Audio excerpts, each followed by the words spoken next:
Washington, senior military officials are set to brief President Donald Trump in the coming days on options for pulling all American troops out of Afghanistan, with one possible timeline for withdrawing forces before the presidential election, according to officials with knowledge of the plans. The proposal for a complete withdrawal by November reflects an understanding among military commanders that such a timeline may be Trump's preferred option because it may help bolster his campaign. But they plan to propose, and to advocate, a slower withdrawal schedule, officials said. The move is part of the Pentagon's attempt to avoid another situation like the one in December 2018 and again in October 2019, when Trump surprised military officials by ordering the complete withdrawal of U.S. troops from Syria. Diplomatic chaos and violence followed, and the president subsequently modified each announcement. American troops remain in Syria, although in smaller numbers. Senior military officials believe a quick withdrawal from Afghanistan would effectively doom the peace deal reached this year with the Taliban. In recent months, Trump has repeatedly voiced a desire to leave Afghanistan sooner than the timeline laid out in the February 29 peace agreement with the Taliban, which stipulated U.S. troops would leave in 12 to 14 months if the insurgent group met certain conditions. The Pentagon is expected to try to persuade a commander-in-chief who has made clear his desire to end America's involvement in what he has criticized as endless wars, and who has regularly surprised the military with his decisions. The debate also highlights the mounting difficulty facing the February agreement. Political strife, the novel coronavirus and bloody Taliban attacks have almost derailed what little progress has been made since the deal's signing. This article is based on conversations with 5 officials familiar with the debate over the troop withdrawal. The officials spoke on the condition of anonymity because the deliberations were intended to be private. The Pentagon is set to lay out multiple options in the meeting with Trump. One would give Trump the option of pulling all forces from the country before Election Day. But the Pentagon has other options that would withdraw forces more slowly, with one plan sticking close to the current timeline that would keep American forces in the country until May 2021. Senior officials believe the president may be able to be persuaded that protecting the peace agreement, which his administration sponsored and supports, will require a slower drawdown of forces, to give the Taliban an incentive to reduce attacks. Defense Department officials are also arguing to the White House that they cannot yet guarantee that Afghanistan will not again become a haven for attacks against the United States. Arguably the only clear-cut condition of the February deal, outlined in one of the secret annexes, is that the Taliban must publicly renounce the Islamic State group and al-Qaeda before the full troop withdrawal begins. There are currently fewer than 12,000 troops in Afghanistan. The U.S.-led mission in the country is in the process of drawing down to 8,600 troops as part of the February agreement.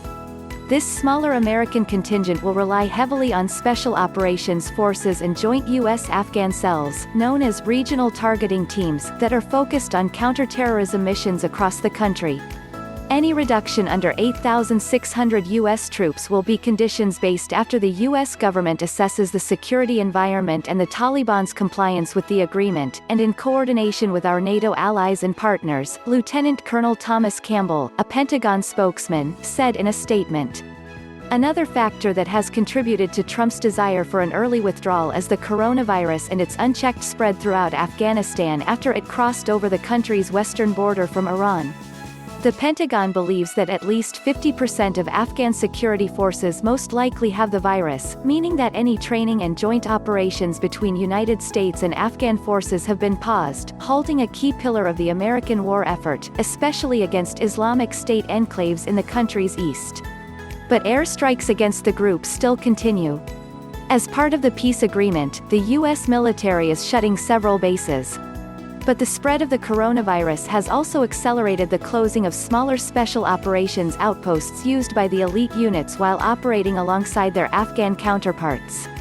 In a statement on Saturday, the Taliban declared a temporary ceasefire for the 3 days of the Islamic festival Eid al-Fitr, which started on Sunday and marks the end of Ramadan, the holy month of daytime fasting.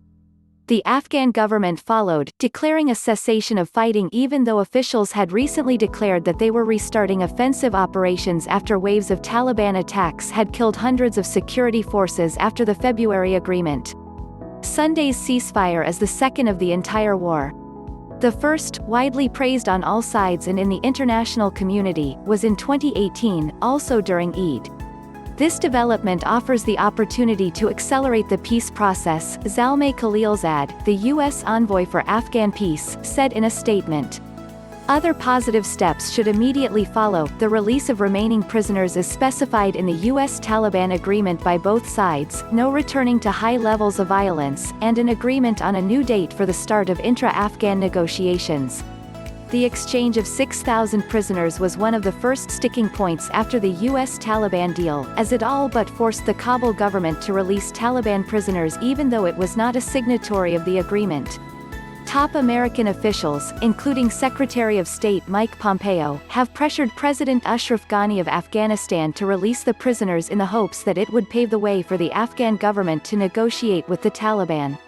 Ghani has ordered their release in a series of groups, as has the Taliban, but after the announced ceasefire, Ghani pledged to release up to 2,000 more in an attempt to use the three-day ceasefire as a reset for a peace deal that was on the verge of falling apart. On Tuesday, the Afghan government released 900 Taliban prisoners, the largest in one day since the slow process of prisoner release started and in what Afghan officials described a goodwill move in the hopes the ceasefire could be extended before direct negotiations. During the closing days of the Obama administration, the Pentagon was also pressing the White House to slow its planned drawdown. President Barack Obama had been intent on ending the long war in Afghanistan, but the military thought it precipitous. Commanders argued that removing troops would threaten what little progress had been made after years of prolonged fighting, but officials also acknowledged the pause would give the new president time to reassess options. In October 2015, Obama halted his drawdown. Trump and America's NATO allies ultimately added forces after the Taliban had retaken broad parts of the country. The current plan of keeping forces in Afghanistan until May 2021 would allow Trump, if he is re-elected, to re-evaluate his decision to remove troops based on the level of Taliban violence and how well the peace agreement is working. Some American officials also say the political pressure to remove the troops could be different in a second term. And if Trump is defeated, a new president may want to reassess whether a continued American troop presence is necessary. Lisa Maddox, a former CIA analyst, said that cutting short the deployment by only a few months might not seem like a lot, but the current situation in Afghanistan was fragile. It sends a message to our Afghan partners that we are running away, she said. Extra time allows for better turnover, which is a complicated process given the U.S. government's involvement in supporting the country's security and governance. From Yahoo!